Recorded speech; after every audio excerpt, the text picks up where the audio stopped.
So, ang una nyo lang gagawin, punta lang kayo ng Play Store.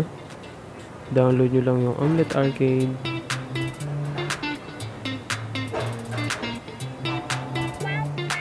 Omletarcade yan. So, dahil meron na ako, open na lang. At pag na-download nyo na, pwede na kayong magsimula mag-live.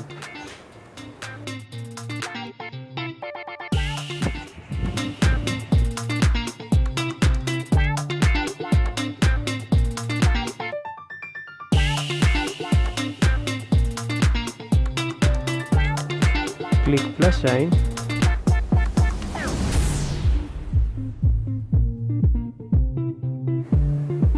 Click go live. So, nasa sa inyo po kung saan nyo gusto mag-live. Pwede sa Call of Duty, pwede sa NBA, pwede rin sa kahit ano, kung saan nyo gusto. Siyempre, dito muna tayo sa Mobile Legend. So, pag naklik nyo na yung Mobile Legends, ito na yung susunod na lalabas. So, pwede kayo gumamit ng Facebook page, Facebook admin account, or YouTube account na pwede nyo pag-livestreaman.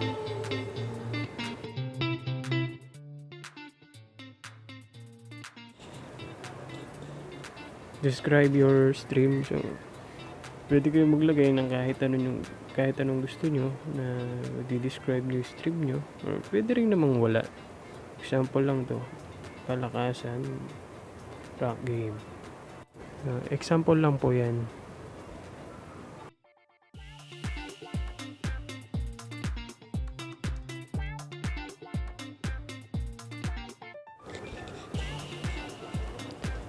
Click stream settings,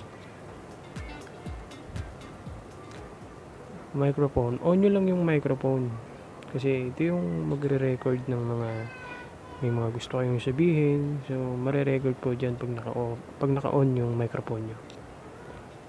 Then pag naka-on na, back nyo lang. Then watermark, kung gusto nyo maglagay ng watermark, on nyo lang po yan.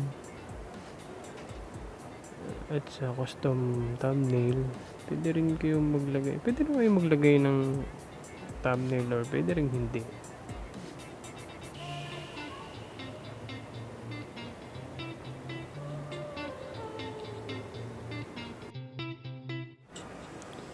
So maglalagay ka ng thumbnail mo, ayan, click mo lang yung plus sign. Pwede ka nang pumili ng pictures na gusto mong ilagay na maging thumbnail mo.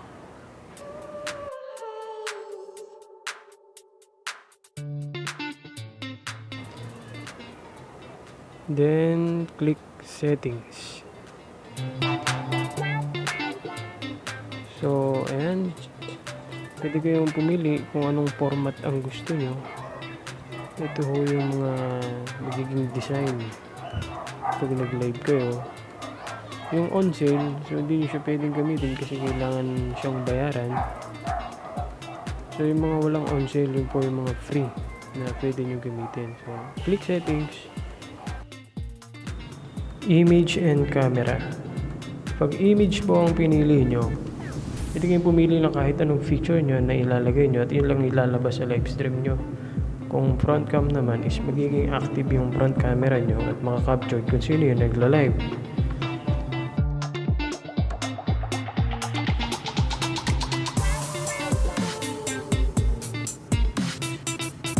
Sa overlay message naman, pwede rin naman hindi na maglagay. So, pero okay kung maglagay kayo.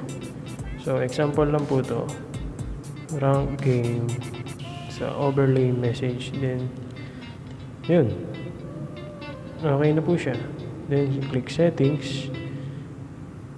Front cam. Then, activate nyo lang yung camera preview mode para ma-active yung front cam nyo. So, click done. At yun, pwede na kayo magsimula mag-livestream mga boss.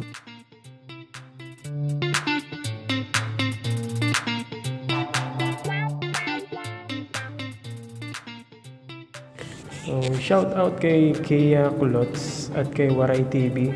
Pansamantala mga boss, ito lang muna yung tutorial ko. Kasi ang ginagamit ko kasi talaga sa pagla-live is yung aking laptop. So sa susunod na video po, gagawin ko yung sa laptop. Salamat.